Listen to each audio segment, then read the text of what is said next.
Terima kasih Anda masih bersama kami. Bagi Anda yang baru saja bergabung, kami hadirkan kembali 3 berita utama hari ini. Seorang ibu kos di kota Medan tewas usai ditikam dengan senjata tajam oleh penyewa kosnya. 2 personil tim Basarnas kantor SAR Medan ditemukan dalam keadaan meninggal dunia di Sungai Laubiang, Kabupaten Karo.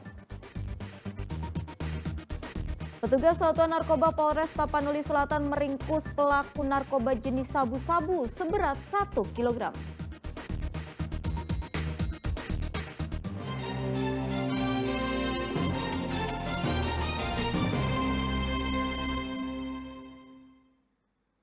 Motor pekerja studio tato di Medan Raib dibawa kabur oleh kawanan maling. 2 pelaku beraksi secepat kilat hanya dalam hitungan detik. 2 maling motor beraksi di lahan parkir studio tato di Jalan Abdullah Lubis, Medan. 2 pelaku berboncengan datang menggunakan sepeda motor, memanfaatkan waktu malam hari saat pekerja tengah sibuk. Tampaknya tidak ada yang melihat dan pelaku terbilang profesional. Ia pun langsung melancarkan aksinya. Pelaku langsung turun dan merusak kunci kontak sepeda motor menggunakan kunci letter T. Sedangkan 1 pelaku lainnya berjaga di atas motor sembari memantau situasi. Tak butuh waktu lama, hanya hitungan detik, sepeda motor pun menyala dan pelaku langsung melarikan barang curiannya ke arah Jalan Darussalam, Kota Medan. Nah, ini ada 3 kereta di sini. Yang parkir? Tapi milihnya kereta abangnya, korbannya. Langsung dibobol gitu aja. Pakai alat atau apa, Kak? Kayaknya pakai alat sih. Alat, ya? Kebetulan abangnya nggak apa tuh? Oh, nggak ditutup? Nggak ditutup kayaknya. Tapi kondisinya kuncinya udah dicabut atau gimana? Atau tinggal? Kuncinya ada sama dia. Oh, berarti dalam posisi terkunci ya? Oh ya, kunci. Cuman tutupnya itu nggak ditutup ya? Iya. Ciri-cirinya, Kak, jadi CCTV kayak mana pelakunya, Kak? 2 orang cowok. Atas peristiwa ini, korban sudah membuat laporan ke kantor Polsek Medan Baru. Korban berharap polisi dapat menangkap pelaku serta sepeda motor yang digunakan untuk bekerja. Muhammad Hamdani melaporkan dari Medan. Petugas Satuan Narkoba Polres Tapanuli Selatan berhasil meringkus pelaku narkoba jenis sabu-sabu seberat 1 kg. Selain menyita barang bukti, petugas juga mengamankan 1 orang kurir sabu yang ditangkap usai turun dari angkutan umum.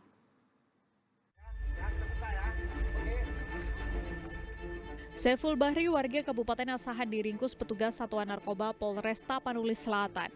Tersangka ditangkap petugas saat turun dari angkutan umum di Desa Palsa Bolas, Kecamatan Angkola Timur, Kabupaten Tapanuli Selatan pada Selasa lalu. Penangkapan tersangka ini setelah petugas mendapat informasi dari masyarakat adanya seorang pria yang hendak menyelundupkan narkotika jenis sabu ke Kabupaten Tapanuli Selatan. Setelah dilakukan penggeledahan, petugas menemukan narkotika jenis sabu yang disimpan di dalam kantong plastik milik tersangka. Tersangka mengaku barang haram itu didapatnya dari seorang bandar di Kabupaten Asahan untuk diedarkan ke Kabupaten Tapanuli Selatan dan Kabupaten Padang Lawas Utara. Tersangka dijanjikan akan mendapat upah senilai 7,5 juta rupiah jika barang tersebut sampai ke lokasi tujuan.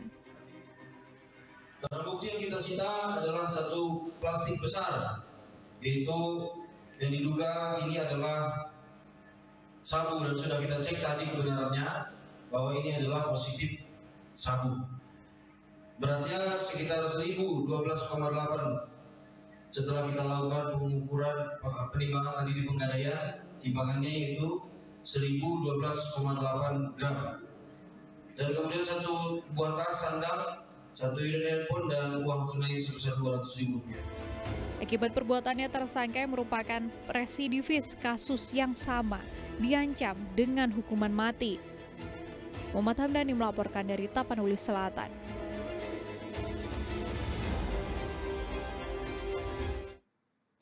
Diduga karena sakit hati, 3 orang pelajar di Kabupaten Asahan tega menganiaya temannya dengan menggunakan balok kayu.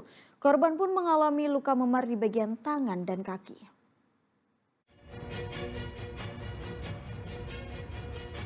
Luka memar pada tangan dan kakinya membuat seorang pelajar di salah satu sekolah di Asahan hanya bisa terbaring di rumah dan tidak sekolah. Ia dianiaya 3 orang temannya di Jalan Singa pada 14 Oktober lalu. Bahkan ia sempat tak sadarkan diri dan harus menjalani perawatan di salah satu rumah sakit Kabupaten Asahan. Dari hasil penyelidikan, ada sebanyak 6 orang yang ikut menjemput korban di rumahnya. Namun ketika terjadi aksi penganiayaan, 3 orang terbukti menganiaya korban, sementara 3 orang lainnya hanya melihat aksi penganiayaan tersebut. Mengetahui hal tersebut, orang tua korban kemudian melaporkan ke petugas kepolisian. Pihak kepolisian pun menangkap 2 dari 3 orang pelaku penganiayaan berinisial FMS dan AZR. Polisi juga meminta salah satu orang tua dari pelaku lain untuk menyerahkan anaknya yang diduga ikut dalam aksi penganiayaan tersebut. Di bokes tersebut dan dilakukanlah pemukulan dengan menggunakan kayu roti. Tetapi berdasarkan keterangan yang kami ambil, itu ada 6 orang di situ, tetapi yang melakukannya 3 orang, 3 lagi yang menonton di situ. Yang sudah dijalani pemeriksaan ada berapa orang? Sudah 2 orang kami amankan, 1 lagi atas nama inisial GS masih belum menyerahkan diri. Kami minta pada pihak keluarganya segera menyerahkan diri kepada kami. Motifnya pelaku di bawah umur gitu, Komandan? Semuanya pelaku di bawah umur, korban di bawah umur. Motifnya? Hanya sekedar sakit hati karena perkataan dari si korban. Kasus penganiayaan terhadap anak di bawah umur ini masih dalam penanganan Unit Perlindungan Anak dan Perempuan Polres Asahan. Untuk sementara, kedua pelaku masih ditahan petugas meski belum ada penetapan tersangka. Muhammad Hamdani melaporkan dari Asahan.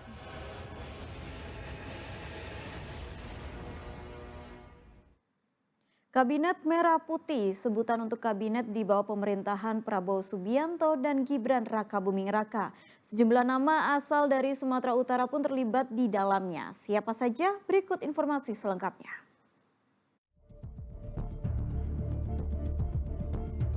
Presiden Republik Indonesia Prabowo Subianto resmi mengumumkan nama kabinetnya di bawah pemerintahannya bersama Wakil Presiden Gibran Rakabuming Raka, Kabinet Merah Putih.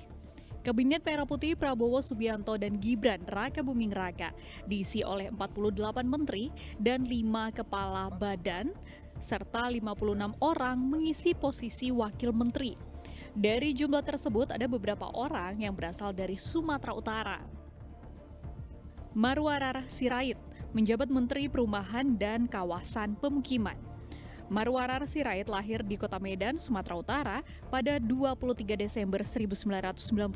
Ara memulai karir politiknya di PDIP pada tahun 1999. Pada pemilu 2004 hingga 2014 atau 2 periode, ia menjadi anggota DPR RI di Komisi 11 yang membidangi keuangan, perencanaan pembangunan, dan perbaikan. Selain kiprahnya di legislatif, Ara juga memiliki peran penting dalam mendukung kampanye Jokowi pada Pilpres 2014. Koordinator bidang hukum, hak asasi manusia, imigrasi, dan pemasyarakatan. 3. Dr. Oto Hasibuan menjabat Wakil Menteri Koordinator Bidang Hukum, HAM, Imigrasi, dan Pemasyarakatan. Ia lahir 5 Mei 1955 di Pematang Siantar. Oto adalah sosok yang dikenal luas di Indonesia sebagai pengacara andal dan pengusaha. Saat ini ia menjabat Ketua Umum Perhimpunan Advokat Indonesia. Oto juga merupakan seorang pengusaha bisnis golf ternama di Jakarta. 11. Dr. Haji R. Muhammad Syafi'i SH M.Hum, Wakil Menteri Agama. 12. Muhammad Syafi'i, Wakil Menteri Agama. Politikus senior Partai Gerindra ini akrab disapa Romo. Pria kelahiran Medan 21 Oktober 1959 ini meniti karir dalam dunia politik bersama Partai Persatuan Pembangunan. Ia kemudian bergabung bersama Gerindra dan berhasil 2 kali lolos ke Senayan sebagai anggota DPR RI, yakni periode 2014-2019 dan 2019-2024. Romo juga tercatat sebagai anggota Badan Legislatif dan anggota Badan Pengkajian MPR RI.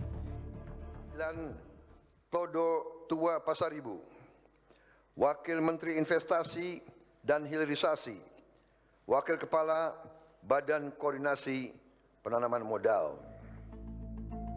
Todo Tua Pasaribu, Wakil Menteri Investasi Hilirisasi, Wakil Kepala BKPM. Ia menjabat sebagai Wakil Ketua Tim Kampanye Nasional untuk pasangan Prabowo Subianto dan Gibran Rakabuming Raka pada pemilihan Presiden 2024. Sebelum menjadi Waketum TKN, ia sempat memimpin sebuah perusahaan holding investasi sebagai Chief Executive Officer atau CEO Bomba Group. Menteri Komunikasi dan Digital. Mutia Hafid ditunjuk sebagai Menteri Komunikasi dan Digital. Mutia mengawali karir sebagai jurnalis sebelum terjun ke dunia politik. Ia juga merupakan anggota DPR RI dari Partai Golkar asal Dapil Sumatera Utara I pada periode 2019-2024. Mutia menjabat sebagai Ketua Komisi 1 DPR RI yang merupakan mitra Menkominfo. Pada pemilihan legislatif 2024, Mutia kembali terpilih sebagai anggota DPR RI dari Dapil Sumatera Utara I. Bersediakah saudara-saudara untuk diambil sumpah janji menurut Laporan tersebut mengakhiri berita Medan hari ini. Saya Tabita Putri, berterima kasih atas perhatian dan kebersamaan Anda. Selamat beraktivitas dan sampai jumpa.